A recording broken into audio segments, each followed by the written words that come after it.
And welcome back to the Credit Authority. I am your host, Rhonda Klch.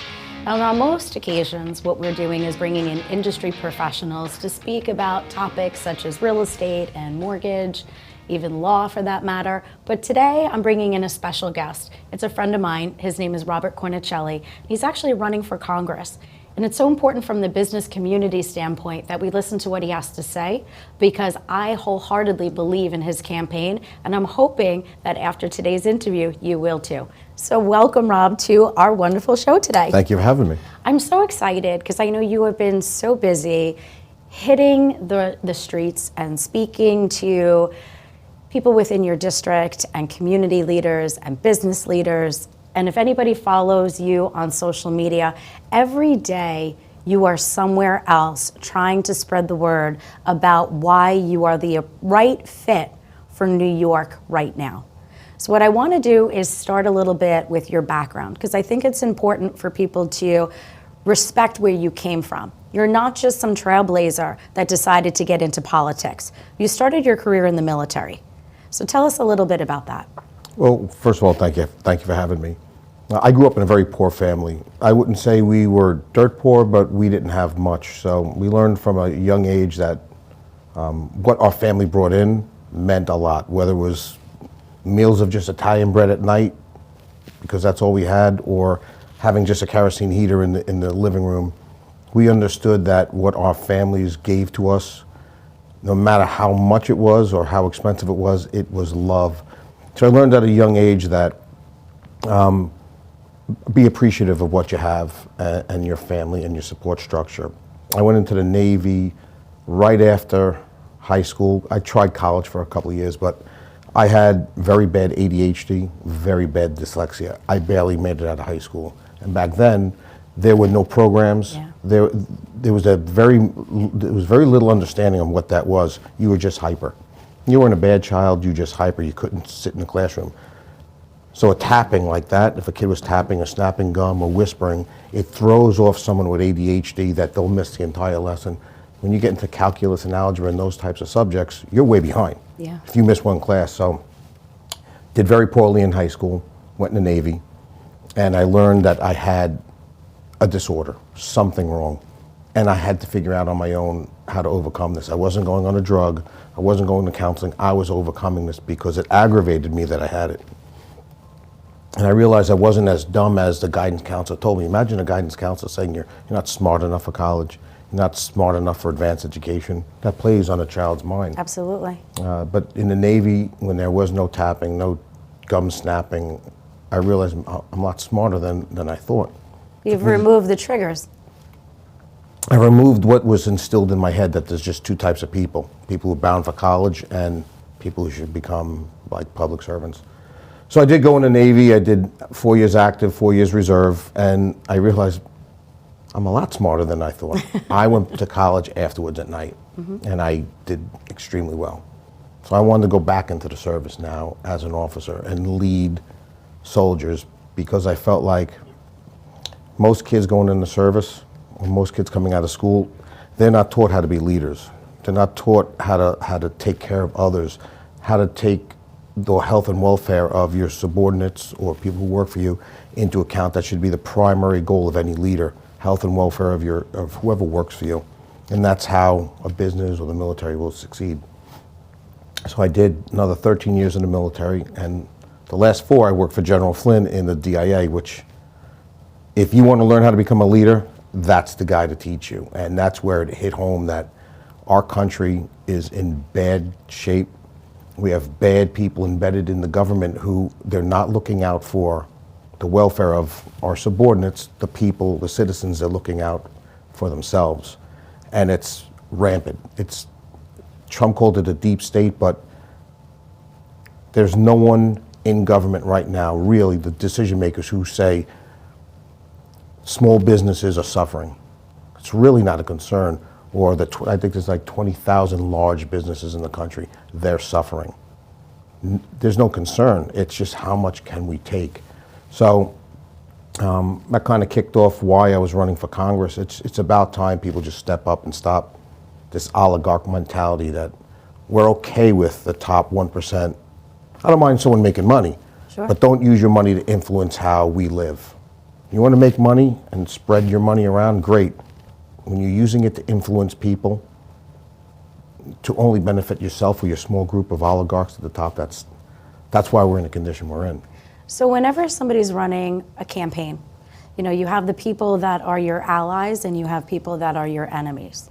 And not that we want to differentiate that right now, but within your campaign run right now, who do you think is your strongest ally that's supporting you to get you to the next level? Well, General Flynn is definitely one of my staunchest allies. Joe the Box, Joe Verteber from the America First Warehouse.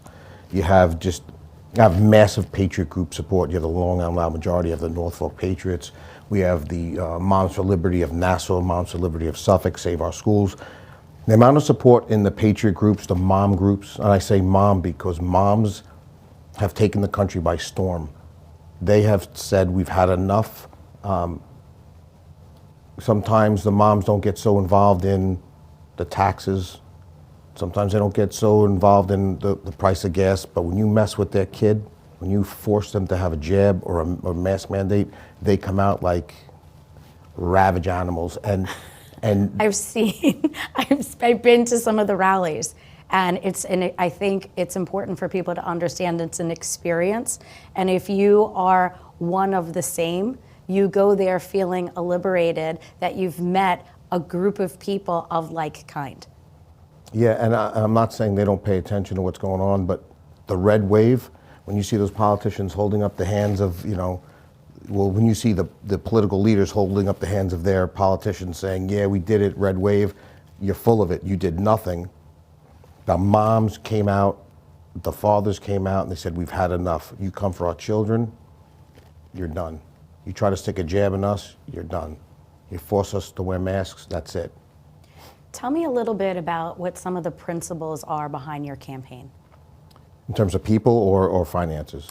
Let's start with people. Well, again, the Patriot groups are solidly behind me.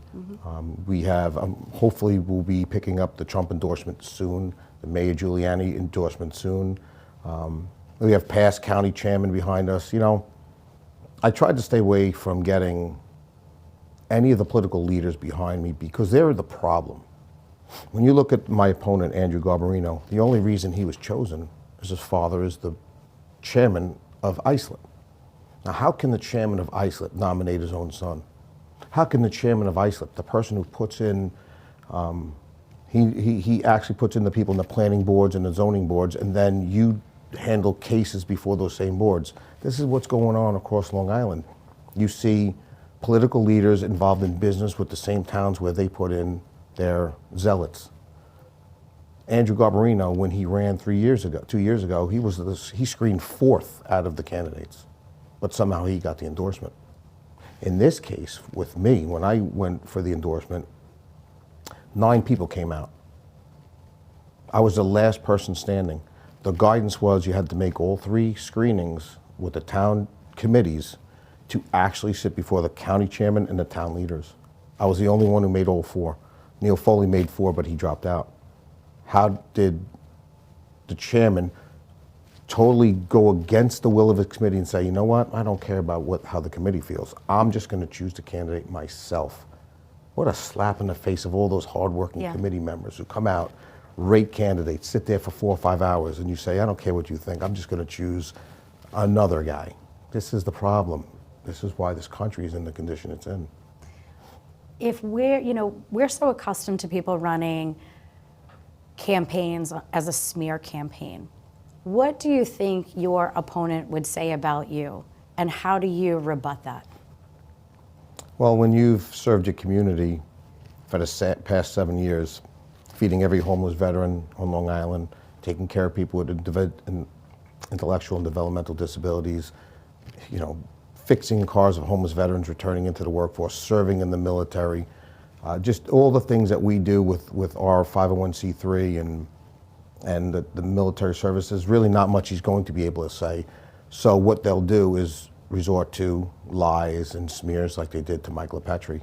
But we're prepared for that. This is how they win. When you don't have a record, you should run on what your accomplishments are and how you feel the direction the country can go in, they have no platform, they have no direction. So we're prepared for some of the negative things. I don't really know where they could hit me other than saying, some outright lie, but we're going to talk about what we've done, our community service, our service to the nation, our defend, we were the first group to do any defend police rallies in Suffolk. So in other words, if you are coming out to the ballot, we are judging you on your character for the fact that you have already been serving your community and you are not asking to be put into a position because it's been granted to you, but because you fought for it and you're supporting all the people within your district. Exactly. I love it. So again, we are in studio today speaking with Rob Cornicelli. You are running for the 2nd District. Yes, ma'am. Congress for 2nd District. If you would like to learn more about Rob, visit cornicelliforcongress.com. Look him up, support his campaign. Again, I know a lot of people out there are confused and they're not really sure with where to go and who to turn to. Take out the politics and just look at the meat of what the campaign is about and look at the substance and the character of the people that I am friends with. And that would be you, my dear. Thank you. So stay tuned for our next episode of The Credit Authority. Thank you so much for tuning in today.